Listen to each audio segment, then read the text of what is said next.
Hey guys, thanks for tuning in. I'm going to show you a couple of my Chinese knockoff bikes. So here's I'd call it a Yamaha knockoff. It's an MX, believe it's an MX100, but it's actually an 80cc.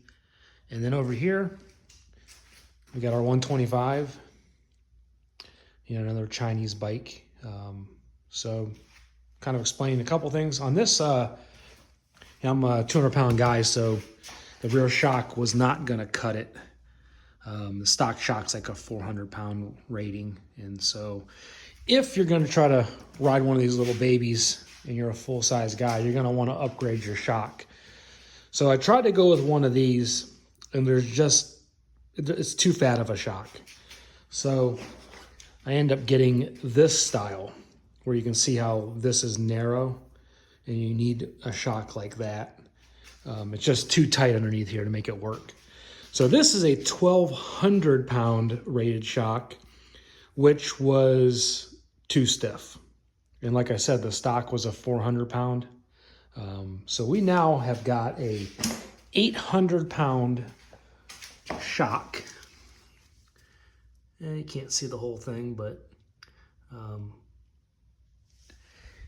that 800-pound rating is darn near perfect. So if you have something like this and you're looking to ride it and you weigh about 200 pounds, upgrade that rear shock and you'll be fine.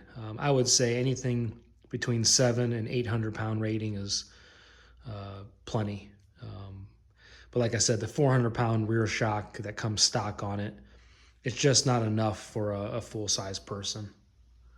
So that's that, and let's go over to the 125. Okay, so this did not run when I got it, so I literally just got on Amazon, and I just bought basically the stock carb, nothing fancy.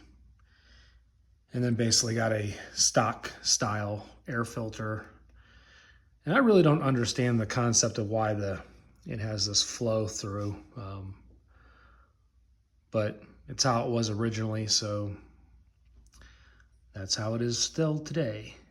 But by swapping the carb, it ran a lot better. I know there's a few other carbs out there that are performance, so to speak. I don't know how well they really work, but this was like 30 bucks, so it wasn't a big deal. I am going to be replacing this rear shock. I believe this is a stock one. It's blown out. It's all spring. There's no shock left. Gonna put a new chain on it, the swing arm, getting new bushings. And actually when I bought it, the bolt that holds the swing arm on was actually broken. And I didn't really notice that at first, and I rode around for a little bit. Probably wasn't the smartest thing, but we're not riding it until the new parts come in, so it's literally apart now. So new fuel filter. Just use this filter so nothing comes back around and shoots back into the carb. I really don't know how else to do that, but there was a filter of some sort here, and I just did that. Carb, filter, so fuel filter, air filter, carburetor. We're going to get a new chain. We're going to get a new shock. Going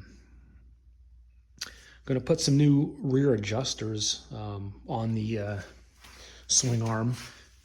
This one is fine. On the other side, it actually is broken. I'll do a video on that shortly. We're going to be doing a new exhaust. This one's still kind of got part of the pieces. It actually broke. I have it zip tied up there. So yeah, this is going to come off. The pipe is coming off. We're going to get a whole new exhaust for that. Did put some orange grips on. Changed out the fuel cap. The stock one was literally just leaking fuel all around. So picked this one up on Amazon. All these parts are basically Amazon and eBay pretty much sell all the same stuff. So that's the best place to find this stuff. You're going to get the better deals probably 9 times out of 10. Just eBay and Amazon. There's a few other websites out there, but those are the two most popular that are easy to go by to figure all that out. We're going to be changing out the clutch cable, and we're going to be getting some new levers. The spring doesn't really do much anymore on this. Or that one, yeah, they're just bad. So got a few things going on with this, and hopefully here in the next week we will take care of some of this. But yeah, this pipe here, call it header pipe, or whatever you want to call it, exhaust pipe, it's not bad. It's just missing the heat shield, and just found a good deal online, so just gonna replace the whole thing with the muffler. I do have a new spark plug coming. It's like a performance upgrade. Comes with the whole wire mechanism, and underneath the back seat here, it'll come with a new module to plug in. We'll see. It's like a racing CDI box. Not very expensive, you know, $15 or so on eBay. So, you know, like I said, all this Chinese junk stuff, Amazon and eBay. So just wanted to share a couple projects going on, and you know, some people may have one of these. I don't know how you say this. Tao Tao, whatever. This is a DB17. I'm thinking it's maybe like a 2017, 2019-ish, 125cc. Some people probably by now need to replace the rear shock. I'm going to go with an 800-pound rear shock, because on this one, 800 seemed to be really good for my weight.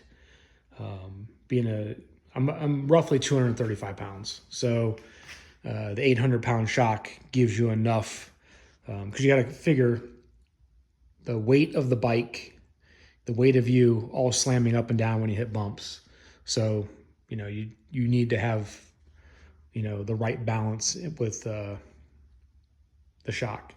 And on this, this is a little bit heavier of a bike, but I still think I can probably go with an 800-pound shock, you know, somewhere in that ballpark. You know, the thing is, you're going to find 5 different people that say 5 different things. It really comes down to how much does the bike weigh and how much does the rider weigh. And, you know, you may have to toy with it. But that's also why on these shocks, you know, you got adjustments so you can tighten it up a little bit. Gives you a little bit of leeway. So if a shock, it doesn't have enough, unfortunately, you can't really make it any looser. So if you get a shock like 800 pounds, but you should have like a 700-pound shock, you can't go down. But if you need to crank this, maybe go like 900 pounds, you can, you know, crank it, you know. So, all right, well, that's enough of me talking. I'm going 8 minutes on this video, and just rambling on, you know, killing people's,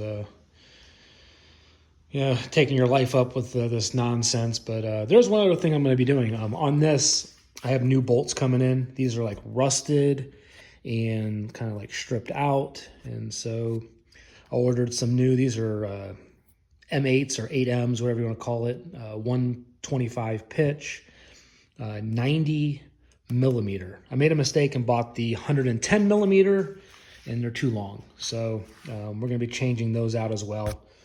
Not going to do anything with the handlebars. They're actually in good shape. Just don't want to get too much money into this bike. You know, just want to be able to ride it. So, all right, well, stay tuned for the next part of the video. We'll show some more things on this, and might even doing a live video of this thing out running circles around the yard. We'll do that today, but we got a little rainstorm, so we're inside here just wrenching away. All right, well, thanks for watching, and if you have any questions or advice, you can always comment. Positive comments, please. I know some people they know everything. I mean, I just do this for fun, and so, you know, positive comments that can help are always appreciated, but, you know, negative comments, I mean, they don't help anybody, so just be respectful. But other than that, hope everyone is having a good summer. hopefully the summer lasts longer. But as you get older, they seems to be shorter and shorter, even though technically it doesn't really get shorter. It just seems to go faster. But other than that, stay tuned for the part 2 of this Chinese knockoff bikes. All right, guys, thanks for watching.